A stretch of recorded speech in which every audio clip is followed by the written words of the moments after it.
यह वह परम पावन और अद्भुत कथा है जो मानव मन के गहन अंधकार को चीर कर सत्य और आंतरिक शुद्धता का शाश्वत मार्ग प्रशस्त करती है। यह कथा कोई सामान्य वृत्तांत नहीं, अपितु महादेव के उस अलौकिक स्वरूप का साक्षात दर्शन है जहां बाहरी आवरण और दिखावे का भस्म हो जाना निश्चित है। इस कथा का श्रवण करने वाले प्रत्येक हृदय से छल कपट का आवरण स्वतः ही नष्ट हो जाता है और उस अनंत शिव तत्व की अनुभूति होती है जो केवल सच्ची तपस्या और निष्काम भक्ति से ही सुलभ है। जो भी आत्मा इस कथा के दिव्य नाद को अपने अंतर्मन में उतारेगी, उसे यह ज्ञात होगा कि परमेश्वर कभी बाहरी चमक नहीं बल्कि आत्मा की गहराई और शुद्धता देखते हैं। सत्य, निष्ठा और तपस्या की इसी अकल्पनीय महिमा को उद्घाटित करती यह कथा इस प्रकार आरंभ होती है। प्राचीन काल की बात है। एक नगर में रुद्र नाम का एक अत्यंत निर्धन परंतु सच्चा धातु शिल्पी रहता था। उसका नाम केवल उसकी पहचान नहीं था, अपितु उसके भीतर जलने वाली वैराग्य और सत्य की उस अग्नि का प्रतीक था जो साक्षात महादेव का ही अंश थी। रुद्र के पास भौतिक संपदा के नाम पर केवल एक छोटी सी कुटिया, उसकी तपोभूमि के समान एक पुरानी अग्नि भट्ठी और उसके भीतर धधकता हुआ एक अत्यंत निर्मल हृदय था। वह कोई साधारण शिल्पी नहीं था। उसके लिए कच्ची धातु को पिघलाकर उसे आकार देना कोई व्यापार नहीं, बल्कि ईश्वर की आराधना का एक सर्वोच्च मार्ग था। उसका यह अटल आध्यात्मिक विश्वास था कि पदार्थ की भीतरी शुद्धता ही उसकी असली शक्ति और सुंदरता है। जब वह अग्नि भट्ठी के समक्ष बैठता तो ऐसा प्रतीत होता मानो कोई सिद्ध योगी अपनी साधना में लीन हो। हथौते की हर चोट के साथ उसके होंठों से स्वतः ही एयुएम नमः शिवाय का अजस्र नाद गूंजने लगता था। रुद्र की इस अथाह श्रद्धा का मूल स्रोत उसकी माता गौरी थीं। माता गौरी अत्यंत धर्मपरायण, साक्षात वात्सल्य और भक्ति की प्रतिमूर्ति थीं। उनके जीवन का प्रत्येक क्षण महादेव के चरणों में समर्पित था। वे प्रत्येक सोमवार का अत्यंत कठोर निर्जला व्रत रखती थीं और उसी उपवास की पवित्रता से उनके मुखमंडल पर एक अलौकिक तेज निवास करता था। उन्होंने बचपन से ही रुद्र के अंतर्मन में यह शिक्षा गहराई तक रोप दी थी कि मेरे लाल भोलेनाथ केवल सच्ची श्रद्धा और भीतर की शुद्धता देखते हैं, बाहरी दिखावा नहीं। संसार की आंखें छली जा सकती हैं, परंतु त्रिलोकीनाथ के तीसरे नेत्र से सृष्टि का कोई भी सत्य अछूता नहीं है।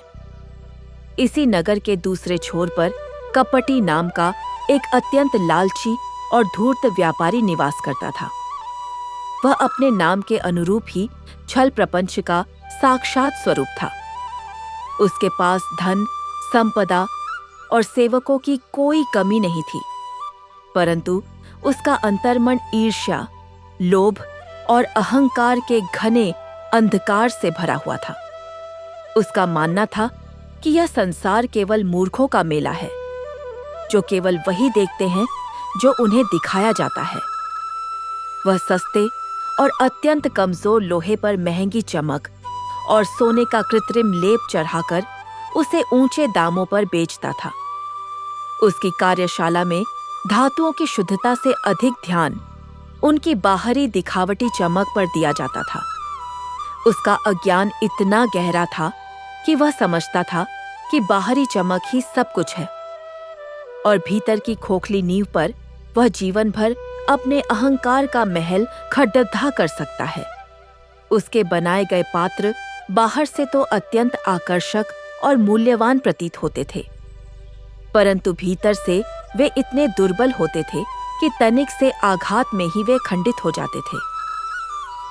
समय का चक्र अपनी गति से घूमता रहा और एक दिन नगर में यह घोषणा हुई कि समीप की एक अत्यंत ऊंची और पवित्र पहाड़ी पर भगवान शिव के एक नए और भव्य मंदिर का निर्माण पूर्ण होने वाला है।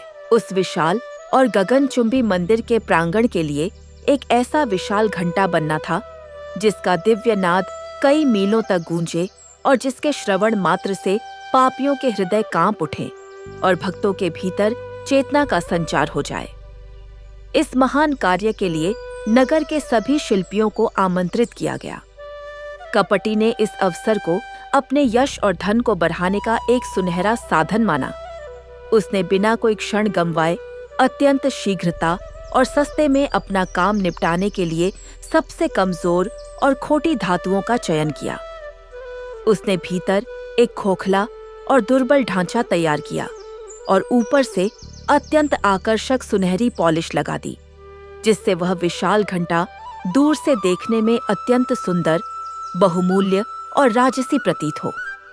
उसका अहंकार चरम पर था। उसे पूर्ण विश्वास था कि मंदिर के पुजारी और नगरवासी उसकी इस चमचमाती कृति को देखते ही मोहित हो जाएंगे और उसे ही सर्वश्रेष्ठ शिल्पी का सम्मान प्राप्त होगा। परंतु दूसरी ओर सत्य के साधक रुद्र ने अपने धर्म और निष्ठा के मार्ग को नहीं छोड़ा। उसने इसे किसी प्रतिस्पर्धा या धनोपार्जन का अवसर नहीं माना, बल्कि इसे अपने आराध्य महादेव के चरणों में अपनी कला और आत्मा की पूर्ण आहुति देने का एक पावन संकल्प माना। उसने बिल्कुल सटीक अनुपात में ताम्र और रांगे को मिलाकर एक सच्चा, अत्यंत मजबूत और पवित्र कांसा तैयार करने का दृढ़ निश्चय किया। वह जानता था कि इस पवित्र मिश्र धातु को सिद्ध करने के लिए केवल शारीरिक श्रम ही नहीं, अपितु आत्मा की पूर्ण एकाग्रता और प्रचंड ताप की आवश्यकता होगी, ताकि उस घंटे की ध्वनि और मजबूती सदियों तक अखंड बनी रहे। वह सोमवार का अत्यंत पावन दिन था। रुद्र और उसकी माता गौरी दोनों का कठोर निर्जला उपवास था। प्रातःकाल से ही आसमान में बादलों का रहस्यमयी जमावड़ा होने लगा था, मानो प्रकृति स्वयं किसी महान परीक्षा की प्रतीक्षा कर रही हो। रुद्र अपनी प्रचंड अग्नि भट्ठी के पास आसन लगाकर बैठ गया। भट्ठी की अग्नि आज सामान्य नहीं थी। वह मानो रुद्र के भीतर की तपस्या की आग से मिलकर और भी विकराल हो उठी थी। वह अत्यंत एकाग्रता से सटीक अनुपात में ताम्र और रांगे को उस भयंकर गर्मी में पिघला रहा था। शरीर को झुलसा देने वाले उस प्रचंड ताप में भी उसका ध्यान तनिक भी विचलित नहीं हुआ। उसके माथे से टपकता हुआ पवित्र पसीना उस धधकती अग्नि में गिरकर इस प्रकार भस्म हो रहा था, मानो किसी महायज्ञ में पवित्र आहुति पुडीक रही हो। उसके होठों पर अखंड रूप से एओएम नमः शिवाय का जाप चल रहा था और हथौते की प्रत्येक चोट के साथ हर हर महादेव की ध्वनि उस कुटिया के कण कण में गूंज रही थी। माता गौरी एक कोने में बैठकर अपनी माला फेर रही थी और उनका निर्जला व्रत उस कच्ची धातु को भीतर से संस्कारित कर रहा था। दूसरी ओर कपटी अपना चमकीला परंतु अत्यंत कमजोर और कृत्रिम घंटा बैलगाधी में लादकर अहंकार में चूर होकर मंदिर के प्रांगण में रख आया और अपनी इस झूठी सफलता के मद में विश्राम करने चला गया। उसका मन अपनी कल्पित वाहवाही की तालियों को सुनने के लिए आतुर था। संध्या का समय होते होते आकाश का रंग अचानक भयावह हो गया।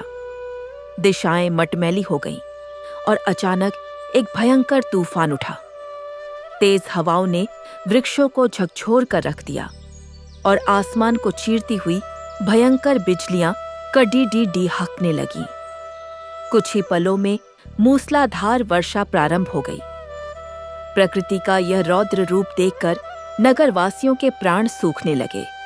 तभी उस प्रलयंकारी तूफान और घनघोर वर्षा के बीच संपूर्ण शरीर पर भस्म रमाए हुए जटाजूटधारी, शीत से कांपता हुआ एक रहस्यमयी अवधूत उस मंदिर के प्रांगण में आ पहुंचा।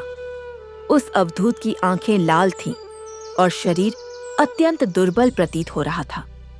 उसने उस भयंकर तूफान में स्वयं को स्थिर रखने और सहारा लेने के लिए सबसे पहले प्रांगण में रखे कपटी के उस विशाल और चमकीले घंटे को कसकर पकड़ी चल लिया। अवधूत के शरीर का तापमान और उस बर्फीली वर्षा के कारण उत्पन्न हुए अचानक और भयंकर ताप परिवर्तन को वह झूठी धातु सहन नहीं कर सकी। भीतर से अत्यंत दुर्बल होने और केवल दिखावटी चमक का लेप होने के कारण वह बढ़ता घंटा उस प्रचंड ताप परिवर्तन का तनिक भी सामना नहीं कर पाया और एक भयंकर कर्कश आवाज के साथ बीच से चटक कर टूट गया। उसकी सारी नकली सुनहरी चमक और कृत्रिम लेप उस मूसलाधार वर्षा के जल में घुलकर कीचकधार के समान बह गया और भीतर का जंग लगा खोखला लोहा नग्न होकर बाहर आ गया। कपटी का सारा अहंकार और छल प्रकृति के एक ही झटके में तार तार हो गया था। वे रहस्यमयी अवधूत वहां नहीं रुके। वे उस छलावे को पीछे छोड़कर अपने लद्दा खड़दाते कदमों से आगे बढ़े और चलते हुए उस निर्धन शिल्पी रुद्र की छोटी सी कुटिया की ओर चल पड़ते थे।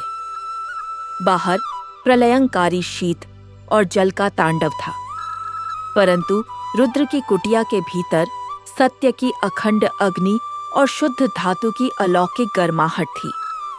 अवधूत ने कुटिया के द्वार पर आकर भिक्षा की याचना नहीं की, बल्कि सीधे उस धधकती हुई अग्नि भट्ठी के पास जाकर खड़ाते हो गए। रुद्र, जो अभी अभी अपनी संपूर्ण ऊर्जा और प्राणों को उस कांसे के विशाल घंटे में ढालकर उठा ही था, उस भस्मधारी को देखकर नतमस्तक हो गया। उसने देखा कि वह अतिथि ठंड से ठिठुर रहा है। बिना एक भी क्षण गंवाए रुद्र ने अत्यंत आदर, करुणा और नम्रता के साथ अपने प्राणों की बाजी लगाकर बनाया हुआ वह शुद्ध कांसे का विशाल घंटा, जो अभी भी अग्नि के ताप से सुखद रूप से गर्म था, उस भस्मधारी अवधूत को भेंट कर दिया ताकि वे उससे ऊष्मा प्राप्त कर सके। अवधूत ने उस घंटे को स्पर्श किया। उनकी उंगलियों ने उस कांसे की सतह को छुआ, जिसमें ताम्र और रांगे का कोई भेद नहीं रह गया था। वे दोनों मिलकर सत्य के ताप में एकाकार हो गए थे। जैसे ही उन अवधूत ने अपने हाथ में पकड़ी दधे एक छोटे से दंड से उस घंटे पर प्रहार किया, सृष्टि में एक महाचमत्कार हुआ। उस शुद्ध मिश्र धातु के भीतर से निकलने वाला ओम का वह दिव्य नाद इतना तेजस्वी, गंभीर, अनंत और तीव्र था कि उसकी गूंज ने दिशाओं को भेद दिया। उस एक ध्वनि में रुद्र की वर्षों की तपस्या, उसके पसीने की पवित्रता और माता गौरी के निर्जला व्रत की संपूर्ण शक्ति समाहित थी। उस एयुएमकार के दिव्य नाद के अंतरिक्ष में व्याप्त होते ही पल भर में ही वह भयंकर तूफान थम गया। मूसलाधार वर्षा रुक गई और क्रोधित हवाएं किसी आज्ञाकारी सेवक की भांति शांत हो गईं। अगले ही क्षण कुटिया का वातावरण एक अलौकिक नीले प्रकाश से भर गया। रुद्र और माता गौरी की आंखें उस तेज को सहन न कर सकी। जब उन्होंने अपने नेत्र पुनः खोले तो देखा कि वे कांपते हुए दुर्बल अवधूत वहां नहीं थे। उनके स्थान पर साक्षात भगवान भोलेनाथ, देवाधिदेव महादेव, अपने अत्यंत तेजोमय, नीलकंठ, जटाधारी और त्रिशूलधारी रूप में मुस्कुराते हुए प्रकट हो गए थे। उनके भाल पर चंद्रमा सुशोभित था और गले में वासुकी नाग विराजमान थे। कुटिया में चहुओर जय भोलेनाथ और हर हर महादेव की मूक गूंज उठने लगी। महादेव की आंखों में करुणा का असीम सागर लहरा रहा था। उन्होंने अत्यंत वात्सल्यमयी मुस्कान के साथ रुद्र की ओर देखा और मेघों की गर्जना के समान गंभीर परंतु अत्यंत मधुर स्वर में कहा, रुद्र, संसार के उस कपटी ने धातु को केवल बाहर से सजाया था। उसकी दृष्टि केवल मिथ्या आवरण पर थी, परंतु तूने अपनी सच्ची लगन, अटूट तपस्या और सत्य की अग्नि की तपिश से इसके भीतरी गुणों को शुद्ध कर दिया है। तूने यह सिद्ध कर दिया है कि जब हृदय का ताप भट्ठी की अग्नि से मिल जाता है, तब कोई भी धातु साधारण नहीं रह जाती। तेरी इस निष्काम तपस्या और माता गौरी के सोमवार के इस पवित्र निर्जला व्रत से मैं अत्यंत प्रसन्न हूँ। भगवान शिव के परम आशीर्वाद से रुद्र का वह शुद्ध कांसे का घंटा जब उस पहाड़ी के मंदिर में स्थापित हुआ तो उसकी गूंज केवल नगर तक सीमित नहीं रही, अपितु जन्म जन्मांतरों के पापों को नष्ट करने वाली बन गई। रुद्र की वह शुद्ध कला और उसका सत्य निर्मित नाम संपूर्ण संसार और आने वाले युगों में अमर हो गया। दूसरी ओर कपटी का अहंकार, उसकी कार्यशाला और उसका नकली व्यापार उस वर्षा के जल में सदैव के लिए मिट्टी में मिल गया। सत्य और कर्म की प्रचंड अग्नि में तपा हुआ व्यक्ति ही अंततः शिव की उस परम कृपा का अधिकारी बनता है जो तीनों लोकों के पार है। भीतरी शुद्धता के महत्व और माता के व्रत उपवास की अमोघ शक्ति का यह प्रमाण केवल एक कथा भर नहीं, बल्कि प्रत्येक आत्मा के लिए एक शाश्वत सत्य बन गया। दिखावे का सर्वनाश और सत्य की विजय का यह उद्घोष दिशा दिशा में गूंजता रहा। रुद्र का जीवन अब उस परम आनंद में विलीन हो चुका था जहां कर्म ही सीधा मोक्ष का मार्ग बन जाता है। वह भट्ठी के समक्ष बैठता तो अग्नि में साक्षात शिव का त्रिनेत्र देखता, और जब वह धातु को पीटता तो उसे डमरू के नाद की अनुभूति होती। नगर के अन्य शिल्पी जो पहले कपटी के धन और उसके कृत्रिम लेप से प्रभावित थे, अब रुद्र के पास सत्य की दीक्षा लेने आने लगे थे। वे समझ चुके थे कि बिना अग्नि में स्वयं को जलाए, बिना अपनी आत्मा के मैल को नष्ट किए किसी भी श्रेष्ठ वस्तु का निर्माण असंभव है। यह कथा उस अनंत सत्य की ओर ले जाती है जहां भौतिक संसार और आध्यात्मिक चेतना के बीच का पर्दा उठ जाता है। हर सांस जो AUM नमः शिवाय के जाप के साथ ली जाती है, वह कर्म बंधनों को काटती चली जाती है।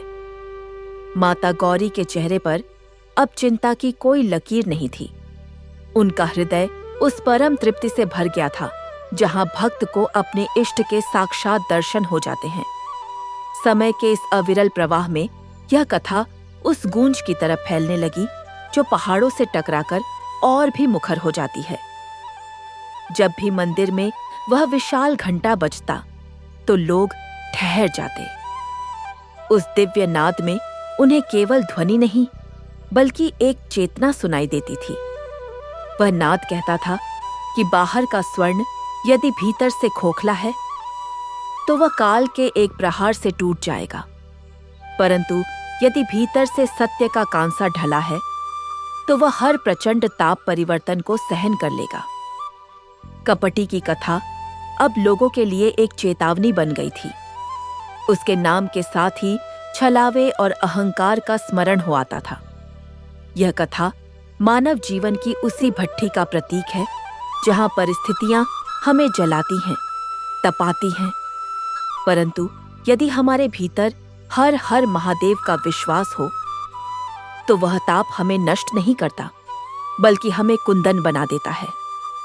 रुद्र की हथौड़ी जब भी उठती तो मानो वह किसी धातु पर नहीं बल्कि मानव मन के अहंकार पर प्रहार कर रही हो। उसका प्रत्येक निर्मित पात्र केवल एक वस्तु नहीं बल्कि एक उपदेश बन जाता।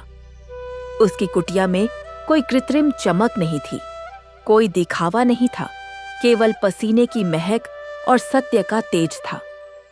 लोग मीलों दूर से उसके पास केवल यह देखने आते कि कैसे एक साधारण धातु शिल्पी अपनी तपस्या से एक निर्जीव कच्ची धातु में प्राण फूंक देता है।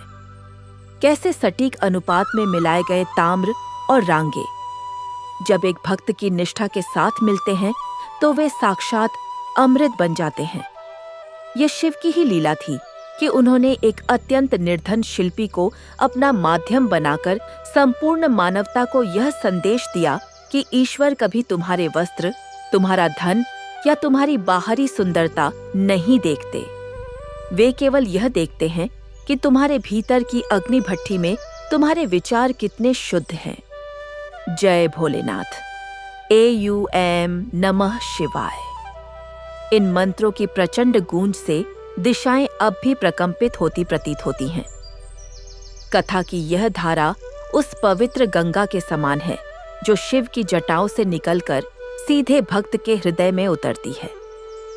प्रत्येक सोमवार को जब भी कोई श्रद्धालु निर्जला व्रत रखकर शिव की आराधना करता है, तो उसके भीतर कहीं न कहीं उसी माता गौरी का अंश जागृत होता है, जिसकी तपस्या ने भगवान शंकर को धरती पर उतरने के लिए विवश कर दिया था।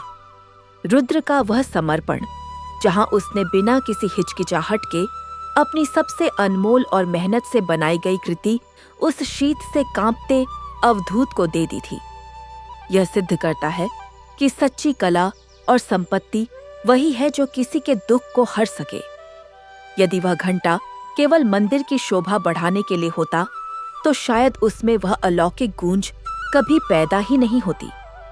परंतु चूंकि वह एक जरूरतमंद की रक्षा के लिए, उसे शीत से बचाने के लिए समर्पित किया गया था, इसलिए उसमें महादेव का नाद उतर आया। कर्म की इसी प्रचंड अग्नि में तपकर ही मानव जीवन सार्थक होता है। यह जीवन भी एक कच्ची धातु के समान है। इसमें लोभ, मोह, अहंकार और वासनाओं की मिलावट है।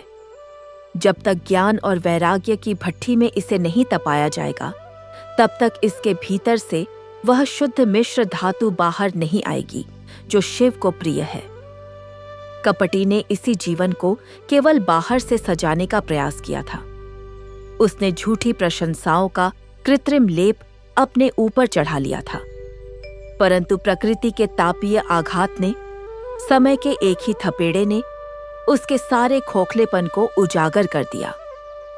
यह कथा उस सत्य को स्थापित करती है कि विपत्ति के समय केवल वही टिक सकता है जो भीतर से ठोस और सत्यनिष्ठ हो। हर प्रहार के साथ, हर श्वास के साथ यह स्मरण रहे कि भीतर की शुद्धता ही अंतिम सत्य है। रुद्र की भांति अपने कर्म को ही अपनी पूजा बना लेना और जो कुछ भी निर्मित हो उसे अहंकार से मुक्त होकर ईश्वर के चरणों में अर्पित कर देना, यही जीवन का सर्वोच्च लक्ष्य है। चौकथा तात्येय कथा उन सभी के लिए एक मार्गदर्शिका है जो जीवन की जटिलताओं में उलझकर बाहरी दिखावे को ही अपना सर्वस्व मान बैठते हैं। यह कथा उन्हें रोककर पूछती है कि क्या तुम्हारा स्व उस प्रचंड ताप परिवर्तन को सहन कर पाएगा?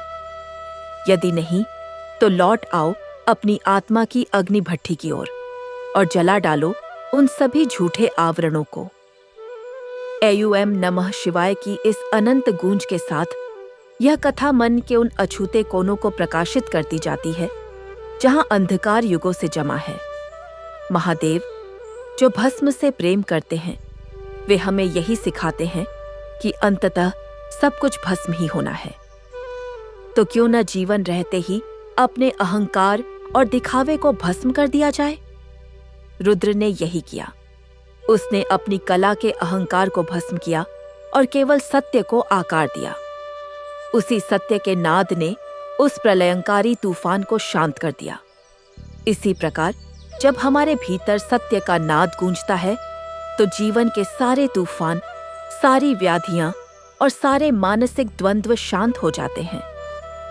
महादेव की कृपा की वह वर्षा जो उस दिन रुद्र की कुटिया में हुई थी, वह आज भी हर उस हृदय में होती है जो निष्कपट और शुद्ध है।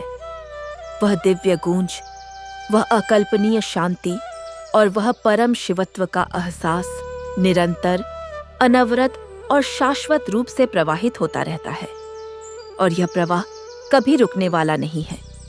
यह एक ऐसी अलौकिक यात्रा है जो हर युग में, हर क्षण किसी न किसी रुद्र के भीतर जन्म लेती ही रहती है, और इसी अलौकिक जन्म के साथ एक नई चेतना का उदय होता है। रुद्र की उस कुटिया की पवित्र भस्म, जिसे अवधूत रूपी महादेव ने अपने श्रीअंगों पर धारण किया था, अब केवल राख नहीं रह गई थी, अपितु वह मुक्ति का प्रसाद बन चुकी थी। जो कोई भी उस भस्म को अपने मस्तक पर धारण करता, उसके भीतर का सारा कपट और अज्ञान क्षण भर में उसी प्रकार चटक कर बिखर जाता, जैसे कपटी का वह झूठा घंटा प्रचंड ताप परिवर्तन के आघात से खंडित हो गया था। माता गौरी का प्रत्येक सोमवार का व्रत अब केवल एक नियम नहीं, बल्कि नगर की सभी स्त्रियों के लिए एक अखंड तपस्या का आदर्श बन गया था। वे समझ चुकी थीं कि जब एक माता अपने पुत्र के कर्म में अपनी निष्काम प्रार्थनाओं और निर्जला उपवास की शक्ति को मिश्रित कर देती है, तो वह कर्म साक्षात शिव का रूप ले लेता है। नगर का वह भव्य मंदिर, जहां रुद्र द्वारा निर्मित कांसे का वह विशाल घंटा स्थापित था, अब केवल ईंट और पत्थरों का ढांचा नहीं, अपितु एक जागृत तीर्थ बन गया था। जब भी कोई सच्चा आराधक पूरे समर्पण के साथ उस घंटे पर प्रहार करता, तो उससे उत्पन्न होने वाला एयूएम नमः शिवाय का दिव्य नाद केवल वायु में नहीं गूंजता, बल्कि वह सुनने वाले के रक्त की एक एक बूंद में समा जाता था। उस गूंज में यह स्पष्ट संदेश छिपा होता था कि हे मानव, तू भी अपने भीतर की कच्ची धातु को ज्ञान और वैराग्य की धधकती अग्निभट्ठी में तपा।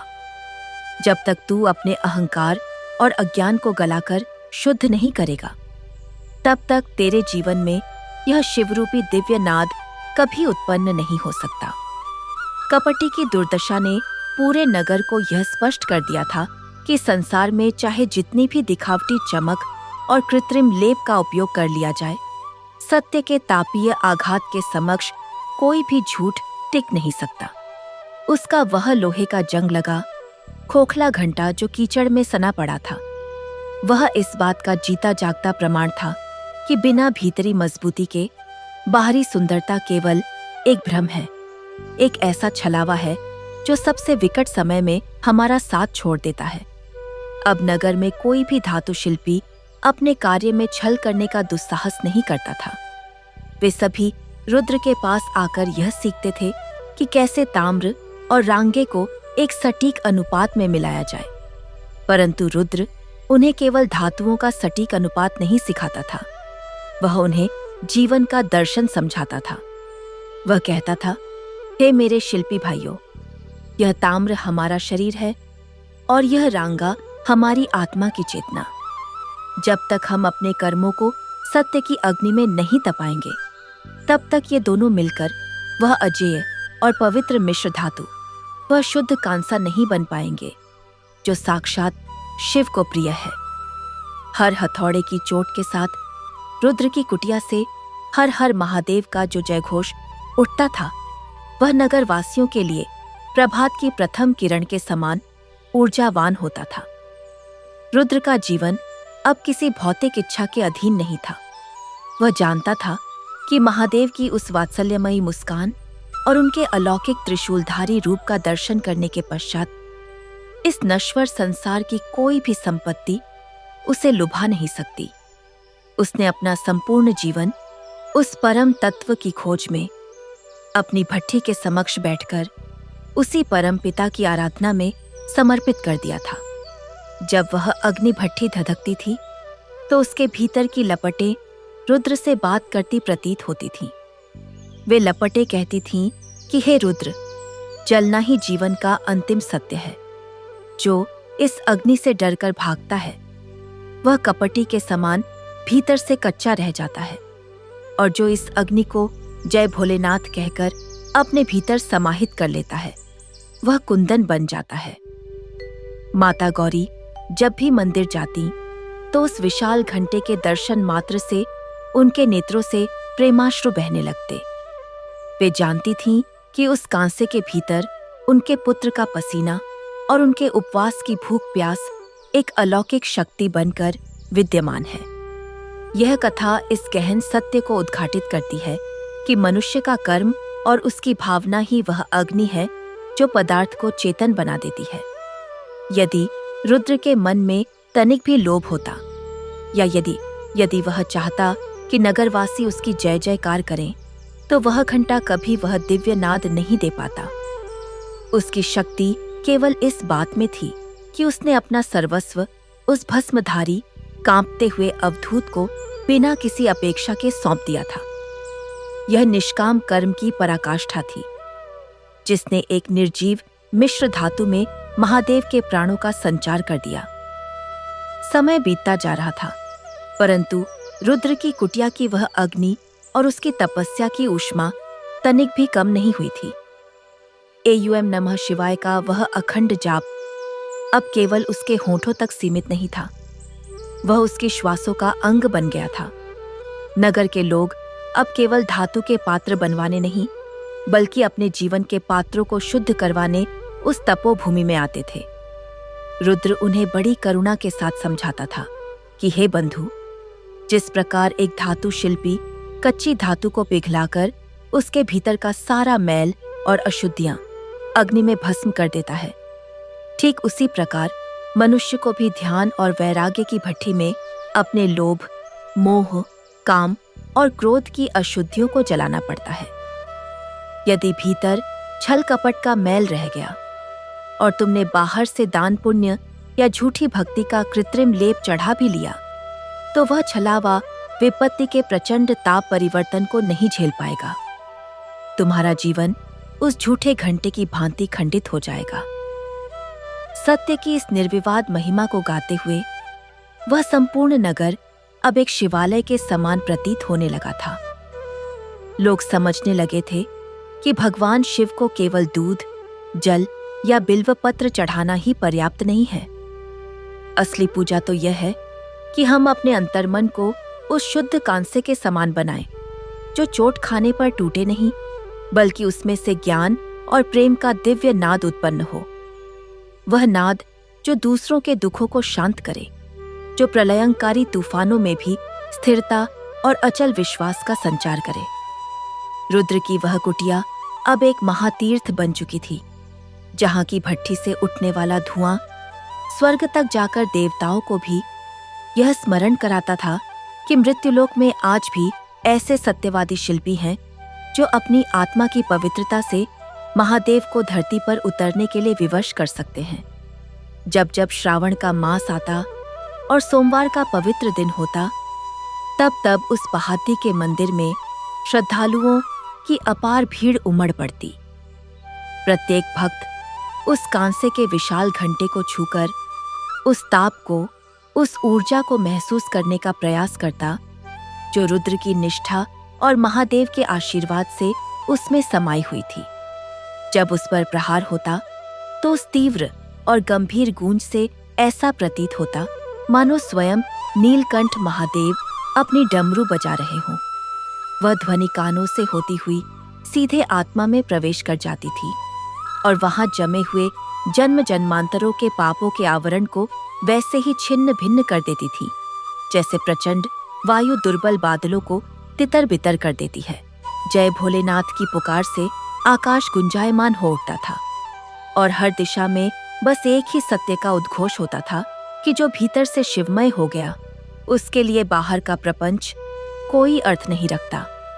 कपट और दिखावे की भित्ति पर खड़िद्धा किया गया साम्राज्य अंततः उसी शून्यता में विलीन हो जाता है जहां से उसका जन्म हुआ था।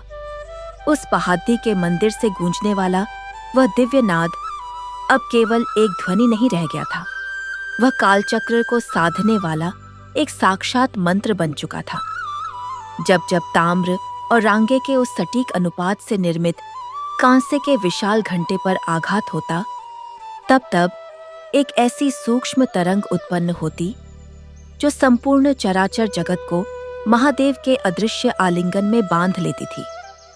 रुद्र की तपोभूमि, उसकी वह छोटी सी कुटिया, अब वैराग्य और कर्मयोग का सबसे महान विद्यालय बन चुकी थी।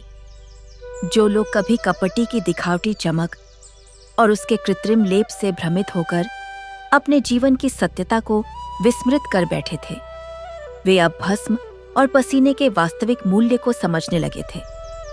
रुद्र जब अपनी भयंकर अग्नि भट्ठी के समक्ष बैठता तो उसका मुखमंडल उस प्रचंड ताप में भी चंद्रमा के समान शीतल और शांत प्रतीत होता था।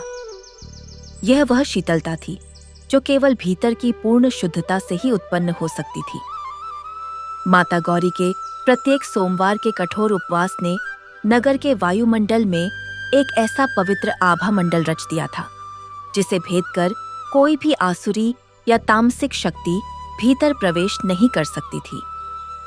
एयूएम नमः शिवाय का अजस्र गान कुटिया के कण कण से निसृत होता रहता था, मानो कुटिया की माटी भी शिव के ध्यान में लीन हो चुकी हो। यह कोई साधारण माटी नहीं थी, यह वह माटी थी जिस पर साक्षात देवाधिदेव के चरण पड़े थे और जहां महादेव ने एक कांपते हुए अवधूत के रूप में एक सच्चे धातु शिल्पी की परीक्षा ली थी। रुद्र अपने शिष्यों और नगरवासियों को नित्य यह गूढ़ रहस्य समझाता कि हे मानव, यह शरीर भी तो एक अग्नि भट्ठी के ही समान है, जिसमें श्वासों की अग्नि निरंतर धधक रही है। यदि तुम इसमें सत्य, करुणा और निष्काम कर्म की कच्ची धातु नहीं डालोगे, तो यह जीवन रूपी भट्ठी केवल व्यर्थ का काला धुआं ही उत्पन्न करेगी, जिससे तुम्हारी आत्मा के नेत्र और अधिक अंधे हो जाएंगे। कपटी का स्मरण करते हुए रुद्र की आंखों में कोई घृणा नहीं, अपितु एक गहरी मनोवैज्ञानिक करुणा होती थी। वह कहता कि कपटी जन्म से बुरा नहीं था, अपितु वह उस अज्ञान का शिकार था जो मनुष्य को यह झूठा विश्वास दिला देता है कि बाहर से ओढ़ा गया स्वर्ण आवरण उसे भीतर के खोखलेपन और मृत्यु के भय से बचा लेगा। परंतु प्रकृति का तापीय आघात, समय का वह अंतिम और प्रचंड ताप परिवर्तन हर उस कृत्रिम लेप को पिघलाकर सत्य को नग्न कर ही देता है। जो इस जीवन की अग्नि भट्ठी में स्वयं को तपाने से बचता है, वह उस दुर्बल लोहे के समान है जो तनिक सी चोट से टूटकर बिखर जाता है। परंतु जो सत्य की ज्वाला में हर हर महादेव के उद्घोष के साथ अपने समस्त विकारों की आहुति दे देता है, वह उस शुद्ध मिश्र धातु के समान अजर अमर हो जाता है, जिसके भीतर से केवल परम आनंद और शांति का नाद ही उत्पन्न होता है। यह परम आनंद कोई लौकिक सुख नहीं है, यह वह अतीन्द्रिय अनुभूति है जो केवल महादेव के त्रिशूल की छाया में ही प्राप्त हो सकती है। जब भी कोई व्याकुल और पीड़ित हृदय उस पहाड़ी के मंदिर में जाकर उस कांसे के विशाल घंटे की शरण में जाता और अश्रुपूर्ण नेत्रों से उसे स्पर्श करता, तो उसे साक्षात रुद्र की उस रात की निष्काम तपस्या और माता गौरी के निर्जला व्रत की अमोघ शक्ति का भान होता। वह जान जाता कि ईश्वर को प्रसन्न करने के लिए किसी बड़े आडंबर या दिखावे की कोई आवश्यकता नहीं है। आवश्यकता है तो केवल उस अंतर्मन की शुद्धता की, जहां ताम्र रूपी जीव और रांगा रूपी ब्रह्म एक ऐसे सटीक अनुपात में मिल जाएं कि उनके मध्य कोई द्वैत या भेद ही शेष न रहे और वे पूर्ण रूप से एकाकार होकर एक अजेय कांसा बन जाएं।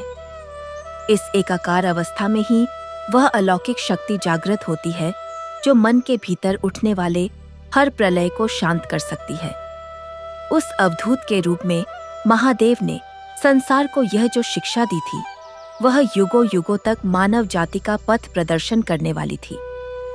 उन्होंने यह स्पष्ट कर दिया था कि वे महलों की कृत्रिम चमक में नहीं, अपितु उस निर्धन शिल्पी की कुटिया में वास करते हैं, जहां कर्म ही धर्म है और जहां पसीने की प्रत्येक बूंद सत्य के महायज्ञ में अर्पित होती है। नगर के हर मार्ग पर, हर घर के आंगन में और हर हृदय की धड़कन में केवल जय भोलेनाथ की ही गूंज शेष रह गई थी। रुद्र के हाथों से निर्मित प्रत्येक पात्र अब एक ग्रंथ बन चुका था, जो बिना कुछ बोले ही त्याग और वैराग्य की सबसे बड़ी कथा सुनाता था। उस पात्र की बनावट में, उसकी सुदृढ़ता में शिव का ही अक्स दिखाई देता था। जैसे जैसे समय का अविरल प्रवाह आगे बढ़ता गया, सत्य की यह अग्नि और भी अधिक प्रखर होती गई। लोगों ने अपने भीतर गहराई से झांकना प्रारंभ कर दिया था। वे अब अपने कर्मों का मूल्यांकन दूसरों की वाहवाही या दिखावटी चमक के आधार पर नहीं, बल्कि अपनी अंतरात्मा की भट्ठी में उठने वाले सत्य के ताप के आधार पर करने लगे थे। वे स्वयं से पूछते कि क्या मेरे भीतर का संकल्प इतना शुद्ध और दृढ़ है कि वह जीवन के किसी भी प्रचंड ताप परिवर्तन को बिना टूटे सहन कर सके? और इस प्रश्न का उत्तर उन्हें रुद्र की उस निरंतर धधकती अग्नि भट्ठी से ही प्राप्त होता था, जहां वह आज भी उसी अथाह प्रेम और एकाग्रता के साथ लौकिक धातुओं को अलौकिक आकार दे रहा था। उसकी वह हथौड़ी जब भी कच्ची धातु पर प्रहार करती, तो ऐसा लगता मानो वह किसी निर्जीव वस्तु पर नहीं, बल्कि मानव मन के अनंत जन्मों के जद अज्ञान और अहंकार पर प्रहार कर रही हो। और उस प्रहार से जो चिंगारियां उठती थीं, वे साक्षात शिव की जटाओं से टपकती गंगा की बूंदों के समान पवित्र और पाप नाशिनी होती थीं। यह एक ऐसी आध्यात्मिक यात्रा थी जिसका कोई अंत नहीं था। यह एक ऐसा अथाह महासागर था जिसकी मनोवैज्ञानिक गहराइयों में मनुष्य जितना भीतर उतरता, उसे उतने ही नए और दिव्य सत्य के मोती प्राप्त होते थे। रुद्र का जीवन उस महासागर की सबसे शांत और अचल गहराई बन चुका था, जहां ऊपरी सतह के तूफान, ईर्ष्या और सांसारिक लहरें कोई अर्थ नहीं रखते थे, जहां केवल परम शून्य और परम शिव का ही साम्राज्य था। जब रात्रि के गहन अंधकार में सारा नगर निद्रा के आगोश में समा जाता, तब भी रुद्र की कुटिया में उस अग्नि भट्ठी की वह पवित्र ज्योति जागृत रहती थी। वह ज्योति केवल उस छोटी सी कुटिया को ही प्रकाशित नहीं करती थी, अपितु संपूर्ण ब्रह्मांड को यह अखंड संदेश देती थी कि जब तक संसार में सत्य और कर्म के निष्काम साधक विद्यमान हैं, तब तक अज्ञान और दिखावे का अंधकार कभी विजयी नहीं हो सकता। और इसी शाश्वत सत्य को अपने भीतर समेटे हुए उस विशाल घंटे का वह दिव्य नाद, वह अमोघ और प्रचंड गूंज निरंतर बिना किसी बाधा के सृष्टि के कण कण में समाहित होती जा रही थी, मानो समय स्वयं ठहरकर उस अलौकिक अनुभूति को अपने भीतर आत्मसात कर रहा हो। और संपूर्ण अंतरिक्ष उस एक ध्वनि के चारों ओर परिक्रमा कर रहा हो, जहां तारे भी उस गूंज की ताल पर अपनी चमक बिखेर रहे थे, और वायु भी उस नाद को स्पर्श करके अत्यंत पवित्र हो रही थी, क्योंकि वह नाद किसी लौकिक वस्तु का नहीं था, बल्कि वह उस परम तपस्या का प्रतिफल था जिसने महादेव के हृदय को पिघला दिया था और उन्हें यह सिद्ध करने पर विवश कर दिया था कि एक सच्चे भक्त की कुटिया के समक्ष कैलाश का वैभव भी नतमस्तक हो जाता है। माता गौरी की आंखों में अब कोई सांसारिक तृष्णा शेष नहीं थी। उनके चेहरे की झुर्रियों में भी अब एक ऐसा दिव्य तेज निवास करने लगा था जो बड़े बड़े सिद्ध योगियों के मुखमंडल पर भी दुर्लभ होता है। वे जब भी अपने पुत्र रुद्र को उस अग्नि के समक्ष ध्यानमग्न अवस्था में कार्य करते देखती, तो उन्हें उसमें अपना पुत्र नहीं, बल्कि साक्षात शिव का ही कोई गण दृष्टिगोचर होता, जो इस पृथ्वी पर केवल धर्म की स्थापना और अज्ञानियों के अहंकार को भस्म करने के लिए अवतरित हुआ था। उनकी यह भावना और भी प्रबल हो जाती जब वे उस भयानक तूफान वाली संध्या का स्मरण करती, जब सब कुछ नष्ट हो जाने का भय था, जब वायु मानो मृत्यु का रूप धारण करके आई थी। परंतु जैसे ही उस सच्चे कांसे पर आघात हुआ, वह सारा प्रलयंकारी क्रोध एक ही क्षण में उस एयुएमकार की ध्वनि के समक्ष कैसे घुटने टेककर शांत हो गया था। यह स्मरण मात्र ही शरीर के रोम रोम को स्पंदित कर देता था और भीतर की सोई हुई कुंडलिनी को जागृत कर देता था। नगर के जो व्यापारी पहले केवल धन कमाने के लिए खोटे सौदे किया करते थे, अब वे कांपते थे। उन्हें यह भय सताने लगा था कि यदि उन्होंने किसी के साथ छल किया तो कहीं प्रकृति का वह तापीय आघात उनके जीवन पर भी न आ गिरे और उनका भी वही हश्र न हो जो उस धूर्त कपटी का हुआ था, जिसका नाम ही अब एक अपशब्द बन गया था। इस प्रकार एक अकेले धातु शिल्पी की भीतर की शुद्धता ने पूरे के पूरे समाज के मानस पटल को धोकर निर्मल कर दिया था। अब वहां की गलियों में कोई झूठी प्रतिस्पर्धा नहीं थी, बल्कि हर कोई इस बात की प्रतिस्पर्धा में लगा रहता था कि कौन अपनी अंतरात्मा को कितना अधिक शुद्ध कर सकता है, कौन अपने भीतर के काम, क्रोध और लोभ की कच्ची धातु को कितनी जल्दी उस वैराग्य की भट्ठी में जलाकर एक पवित्र मिश्र धातु में परिवर्तित कर सकता है।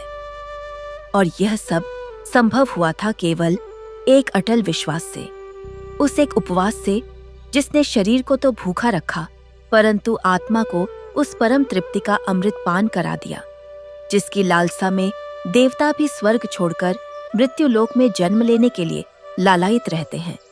रुद्र की हथौड़ी की टंकार अब एक संगीत बन चुकी थी, जो सुबह पक्षियों के कलरव के साथ मिलकर एक ऐसी धुन रचती थी जो सुनने वाले को सीधा समाधि की अवस्था में ले जाती।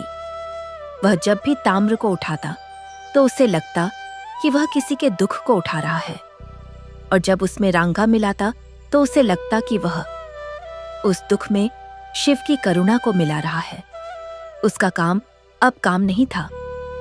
वह एक निरंतर चलने वाली पूजा थी, जहां कोई फूल नहीं चढ़ते थे, कोई आरती नहीं गाई जाती थी, बस पसीने की बूंदें थीं और एयुएम नमः शिवाय का वह अखंड जाप था, जो श्वास प्रश्वास के साथ ऐसा जुड़ गया था कि अब श्वास लेना और शिव का नाम लेना दो अलग अलग क्रियाएं नहीं रह गई थीं। और इसी अभेद अवस्था में रहते हुए रुद्र ने एक दिन यह अनुभव किया कि जिस अग्नि को वह भट्ठी में प्रज्वलित करता है, वह बाहर की अग्नि है ही नहीं। वह तो उसके अपने ही नाभि चक्र से उठने वाली वह ज्ञान की ज्वाला है, जो केवल निमित्त मात्र के लिए बाहर दिखाई दे रही है। यह वह मनोवैज्ञानिक सत्य था जिसे समझ लेने के बाद मनुष्य के लिए इस संसार में कुछ भी रहस्य नहीं रह जाता। उसे यह ज्ञात हो गया था कि जो कुछ भी भीतर है वही बाहर आकार लेता है। यदि भीतर कपट है तो बाहर का घंटा चाहे सोने से क्यों न मढ़ा हो, वह तापीय आघात से टूटेगा ही। और यदि भीतर सत्य और निष्ठा है तो एक निर्धन का बनाया हुआ कांसा भी साक्षात महादेव की डमरू का नाद बन सकता है। इस परम ज्ञान की प्राप्ति के पश्चात रुद्र की आंखें और भी अधिक शांत हो गईं। उसकी वाणी में एक ऐसा गुरुत्वाकर्षण आ गया कि जो भी उसके समीप आता वह अपने सारे दुख और संशय भूलकर उसी आनंद के सागर में गोते लगाने लगता। दूर दूर के राज्यों से राजा और महाराजा अपना अहंकार त्याग कर साधारण वेशभूषा में उस कुटिया के बाहर धूल में बैठकर रुद्र के दर्शन की प्रतीक्षा करते, परंतु रुद्र के लिए कोई राजा या रंक नहीं था। उसके लिए हर व्यक्ति उस कच्ची धातु का ही एक रूप था, जिसे अभी अपनी भट्ठी में तपना शेष था। वह किसी को कोई उपदेश नहीं देता था, वह केवल अपना कार्य करता रहता, और उसका वह निष्काम कर्म ही उनके लिए सबसे बड़ा उपदेश बन जाता। जब वे देखते कि कैसे वह बिना किसी चाहत के केवल अपने इष्ट को प्रसन्न करने के लिए उस प्रचंड ताप को सहन कर रहा है, तो उनके भीतर का सारा मिथ्या अभिमान उसी प्रकार गलकर बहने लगता जैसे तेज धूप में बर्फ पिघल जाती है। और फिर जब वे उस पहाड़ी के मंदिर में जाकर उस विशाल घंटे की गूंज सुनते, तो उनके भीतर के सारे संशय उस एक दिव्य नाद में विलीन हो जाते और उनके मुख से बरबसी हर हर महादेव का वह प्रचंड नाद निकल पड़ता, जो यह प्रमाणित करता था कि सत्य की विजय निश्चित है और दिखावे का अंत सदैव विनाशकारी होता है। यही वह शाश्वत नियम है जो इस ब्रह्मांड को चला रहा है, और जब तक यह सृष्टि रहेगी तब तक यह नियम अचल रहेगा कि ईश्वर केवल और केवल भीतर की शुद्धता को ही स्वीकार करते हैं, बाहरी आवरण को नहीं। इस सत्य को अपने सीने में धारण किए हुए वह नगर निरंतर शिव की भक्ति में लीन होता जा रहा था, और रुद्र की भट्ठी की वह अग्नि कभी शांत नहीं होने वाली थी, क्योंकि वह अग्नि अब किसी भौतिक ईंधन की मोहताज नहीं थी। वह तो भक्ति की उस अखंड धारा से पोषित हो रही थी, जो कभी सूखती नहीं, जो हर युग में हर काल में किसी न किसी रूप में प्रवाहित होती ही रहती है, और जो भी उस धारा में अवगाहन कर लेता है वह स्वयं शिव के समान मृत्युंजय हो जाता है। उसके लिए काल का कोई भय नहीं रहता। उसके लिए मृत्यु केवल एक ऐसा द्वार बन जाती है जो उसे सीधा अपने आराध्य के चरणों में ले जाती है, और यह यात्रा कभी समाप्त नहीं होती, यह चलती ही रहती है, उस अनंत नाद की तरह जो एक बार उत्पन्न होने के पश्चात कभी नष्ट नहीं होता। बल्कि संपूर्ण अंतरिक्ष की गहराइयों में गूंजता हुआ एक ब्रह्मांड से दूसरे ब्रह्मांड तक फैलती इमेजता रहता है। और अपनी उस अनंत यात्रा में वह प्रत्येक उस आत्मा को झकझोर कर जागृत करता है जो अज्ञान की घोर निद्रा में सोई हुई है।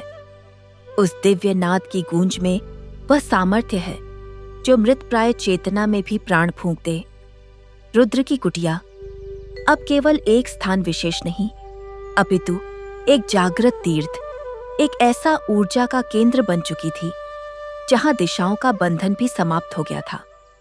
लोग उस कुटिया की रज को अपने माथे पर इस प्रकार धारण करते मानो वह कोई सामान्य माटी न होकर साक्षात कैलाश पर्वत की कोई पवित्र शिला हो जिसे महादेव ने अपने त्रिशूल से स्पर्श किया हो। माता गौरी का जीवन अब पूर्णतः कृतार्थ हो चुका था। उनके मुखमंडल पर अब वह कांति निवास करती थी जो कठोरतम उपवास और निस्वार्थ प्रेम के ताप से ही उत्पन्न हो सकती है। वे जब भी अपने पुत्र को भट्ठी के समक्ष देखते हुए एयूएम नमः शिवाय का जाप करती तो उन्हें भट्ठी की लपटों में शिव का तांडव नहीं बल्कि उनका परम कल्याणकारी रूप दिखाई देता। यह वही रूप था जिसने उस भयंकर तूफानी संध्या में एक दुर्बल अवधूत का वेश धारण कर उनके पुत्र की सत्यनिष्ठा और उनके निर्जला व्रत की परीक्षा ली थी। यह स्मरण मात्र से ही माता गौरी का रोम रोम पुलकित हो उठता और वे समझ जाती कि संसार में यदि कुछ सत्य है तो वह केवल और केवल भीतर की शुद्धता है।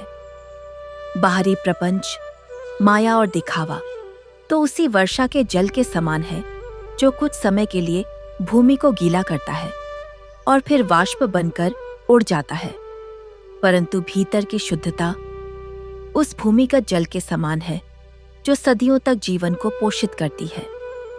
उस पहाड़ी के मंदिर में स्थापित वह विशाल घंटा अब केवल एक वाद्य यंत्र नहीं था, वह तो नगरवासियों के लिए न्याय और सत्य का अंतिम प्रमाण बन चुका था।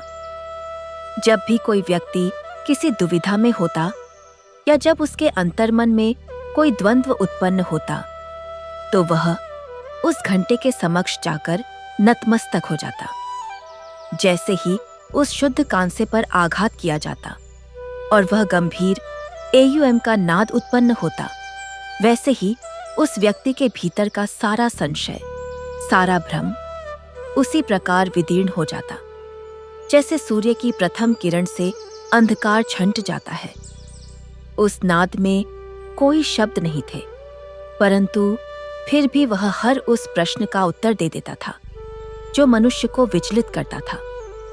वह ध्वनि समझाती थी कि हे अज्ञानी, जब ताम्र और रांगा, जो कि दो भिन्न प्रकृतियों वाली धातुएं हैं, सत्य की भट्ठी में तपाए जाने पर एक हो सकते हैं, तो तू क्यों अपने और उस परमात्मा के बीच भेद मानकर बैठा है? तू भी अपने अहंकार को गला दे, अपने दिखावे के इस कृत्रिम लेप को उतार फेंक और देख कि कैसे तू भी उसी शिव तत्व में विलीन हो जाता है जहां न कोई दुख है, न भय और न ही कोई मृत्यु। दूसरी ओर कपटी का वह टूटा हुआ जंग लगा घंटा जो अब मंदिर के प्रांगण के एक कोने में कीचड़ में सना पड़ा था, वह हर राहगीर के लिए एक मौन चेतावनी था। वह खंडित लोहा चीख चीख कर यह कह रहा था कि जिन बुनियादों में सत्य और निष्ठा नहीं होती, वे बड़े से बड़े तापीय आघात तो दूर, समय के एक सामान्य थपेड़े को भी नहीं झेल सकती। कपटी की कार्यशाला, जहां पहले कृत्रिम चमक और धोखे का व्यापार होता था, वह अब खंडहर में बदल चुकी थी। वहां अब हथौड़ों की नहीं बल्कि सन्नाटे की आवाज गूंजती थी। उसका वह सारा धन जो उसने लोगों को छलकर एकत्र किया था, उसी के सामने मिट्टी में मिल गया था। उसका अहंकार जो कभी आकाश चूमता था, अब उस वर्षा के कीचड़ में दबकर सदा के लिए समाप्त हो गया था। लोग जब भी उस खंडहर के पास से गुजरते तो हर हर महादेव का उद्घोष करते हुए यह स्मरण करते कि भगवान शिव के तीसरे नेत्र से कोई भी छल छिपा नहीं रह सकता। रुद्र की हथौड़ी की लय अब और भी अधिक गहरी और सधी हुई हो गई थी। वह अब धातु को केवल आकार नहीं देता था, बल्कि उसमें अपनी आत्मा के स्पंदन को भर देता था। जब वह अग्नि भट्ठी धधकती तो रुद्र को ऐसा प्रतीत होता मानो वह अग्नि बाहर नहीं, बल्कि उसके अपने ही मूलाधार चक्र से उठकर सहस्रार तक जा रही हो। उसकी तल्लीनता इतनी प्रगाढ़ हो गई थी कि अब उसे भट्ठी की भयंकर गर्मी का भान ही नहीं होता था। वह उस ताप में ऐसा रमता जैसे कोई मछली जल में। वह समझ चुका था कि यह संसार भी एक भट्ठी ही है, जहां परिस्थितियों का ताप मनुष्य को पिघलाने के लिए आता है। जो इस ताप से डरकर भागते हैं, वे उस दुर्बल लोहे की भांति भीतर से कच्चे और खोखले रह जाते हैं, और जीवन का एक छोटा सा आघात भी उन्हें तोड़ देता है। परंतु जो रुद्र की भांति जय भोलेनाथ कहकर उस ताप को स्वीकार करते हैं, जो अपनी हर पीड़ा और हर संघर्ष को उस धधकती अग्नि में आहुति के रूप में डाल देते हैं, वे अंततः उस शुद्ध मिश्र धातु के समान मजबूत और पवित्र होकर निकलते हैं, जिसका नाद देवों को भी मुग्ध कर देता है। रुद्र का यह वैराग्य और उसकी यह निष्काम कर्मयोग की साधना अब एक ऐसी आध्यात्मिक क्रांति बन चुकी थी जिसने पूरे नगर के स्वरूप को ही परिवर्तित कर दिया था। अब वहां के बाजारों में कपट और झूठ का कोई स्थान नहीं था। हर शिल्पी, हर व्यापारी अब अपना कार्य केवल धनार्जन के लिए नहीं, अपितु एक पवित्र यज्ञ समझकर करता था। उन्हें यह भली भांति ज्ञात हो चुका था कि यदि उनके द्वारा निर्मित वस्तु में भीतर की शुद्धता नहीं होगी तो वह कभी भी महादेव को स्वीकार्य नहीं होगी, और यदि महादेव ने स्वीकार नहीं किया तो संसार की कोई भी संपत्ति उन्हें सच्ची शांति नहीं दे सकती। यह वही नगर था जहां कभी दिखावटी चमक का बोलबाला था, परंतु अब यहाँ केवल सत्य की सादगी और पसीने की पवित्र सुगंध का साम्राज्य था। रुद्र की कुटिया के द्वार हर उस व्यक्ति के लिए खुले थे जो अपने भीतर के अज्ञान को मिटाना चाहता था। जब भी कोई जिज्ञासु रुद्र के पास आता तो वह कोई लंबा चौड़ा प्रवचन नहीं देता। वह बस उसे अपने समीप भट्ठी के पास बैठा लेता और कहता, देख बंधु, यह जो कच्ची धातु है इसमें अभी बहुत सा मैल है। यदि मैं इसे सीधे ही किसी सांचे में ढाल दूं तो यह ऊपर से भले ही ठोस लगे, परंतु भीतर से यह खोखली और अत्यंत दुर्बल होगी। इसे शुद्ध करने के लिए, इसे कुंदन बनाने के लिए मुझे इसे इस प्रचंड अग्नि में झोंकना ही होगा। इसे पिघलना होगा, अपने मूल स्वरूप को खोना होगा, तभी यह उस अजेय कांसे में परिवर्तित हो सकेगी। और वह जिज्ञासु केवल उन लपटों को देखकर ही जीवन का वह सबसे बड़ा रहस्य समझ जाता, जिसे बड़े बड़े ज्ञानी भी पोथियों में नहीं खोज पाते। वह समझ जाता कि जब तक वह अपने अहंकार, अपने मैं को इस ज्ञान की भट्ठी में नहीं जलाएगा, तब तक वह कभी भी शिव के उस परम आनंद का अधिकारी नहीं बन सकता। और इस प्रकार उस पहाड़ी से उठने वाली वह दिव्य गूंज और रुद्र की कुटिया से निकलने वाला सत्य का वह प्रकाश समय की सीमाओं को लांघकर अनंत की ओर बढ़ता ही जा रहा था। वह गूंज जो किसी एक दिन के तूफान को शांत करने के लिए उत्पन्न हुई थी, अब वह मनुष्य के मन में उठने वाले अनगिनत जन्मों के तूफानों को शांत कर रही थी। माता गौरी का व्रत अब एक वैश्विक चेतना बन चुका था, जो सिखाता था कि जब एक निस्वार्थ हृदय प्रार्थना करता है तो भगवान को साक्षात उस प्रांगण में आना ही पड़ता है। यह कोई समाप्त होने वाली गाथा नहीं है, यह तो वह अजस्र स्रोत है जो हर पल, हर क्षण किसी न किसी रूप में इस ब्रह्मांड में प्रवाहित हो रहा है। वह एयूएम नमः शिवाय का नाद, वह हथौड़ी की टंकार और वह अग्नि की ज्वाला, ये तीनों मिलकर उस महाकाल की वंदना कर रहे थे, जिनके लिए न कोई आरंभ है और न ही कोई अंत, केवल एक सतत, अविरल और शाश्वत प्रवाह है जो चलता ही रहता है। और अपनी उस अनंत यात्रा में वह दिव्य नाद हर उस हृदय को झकझोरता रहा जो अज्ञान की निद्रा में सोया था। समय का चक्र अपनी धुरी पर घूमता रहा और एक दिन वह पुण्य वेला भी आ गई, जब इस नश्वर संसार में रुद्र और माता गौरी की लौकिक यात्रा का उद्देश्य पूर्ण हो गया। उस सत्यनिष्ठ धातु शिल्पी ने अपनी जीवन रूपी अग्नि भट्ठी में अपनी अंतिम श्वास की आहुति पूर्ण कर दी।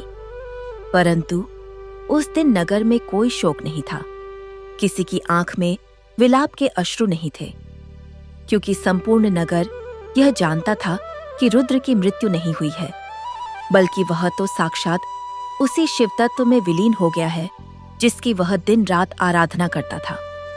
जिस क्षण रुद्र और माता गौरी ने अपने भौतिक शरीर का त्याग किया, उस पहाड़ी के मंदिर का वह शुद्ध कांसे का विशाल घंटा बिना किसी मानवीय प्रहार के स्वतः ही बज उठा।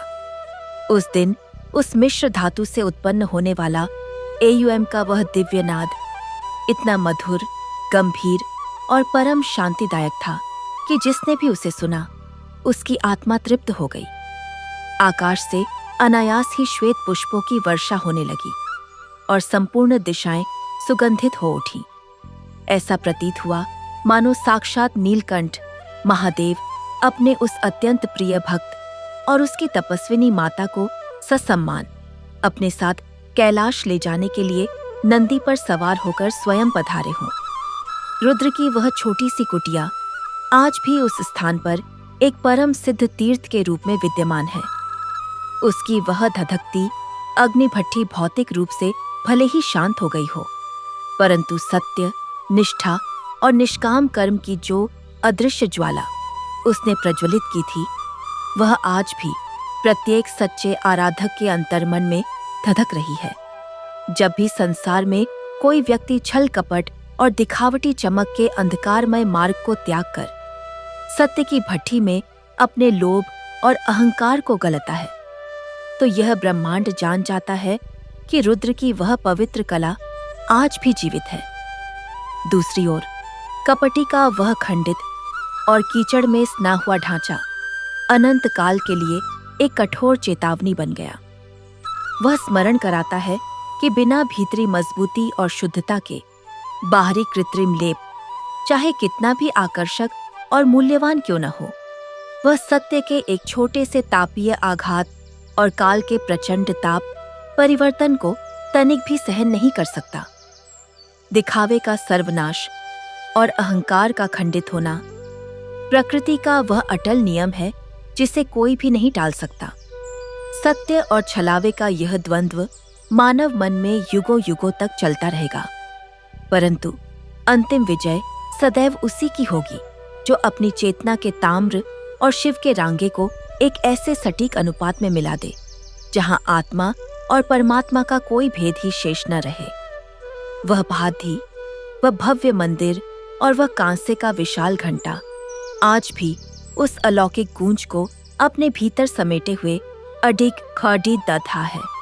जो भी वहां जाकर पूर्ण श्रद्धा, माता गौरी जैसे पवित्र व्रत और रुद्र जैसी भीतरी शुद्धता के साथ अपना मस्तक झुकाता है, उसके भीतर का सारा अज्ञान उसी क्षण भस्म हो जाता है। उसे साक्षात उस भस्मधारी अवधूत रूपी महादेव की वात्सल्यमयी मुस्कान की अनुभूति होती है। वहां पहुंचकर संसार का सारा दिखावा मिट्टी में मिल जाता है, सारा छल प्रपंच भस्म हो जाता है और शेष रह जाता है तो केवल एक शाश्वत, अनंत और परम कल्याणकारी सत्य की अखंड गूंज। एयुएम नमः शिवाय। हर हर महादेव। जय भोलेनाथ।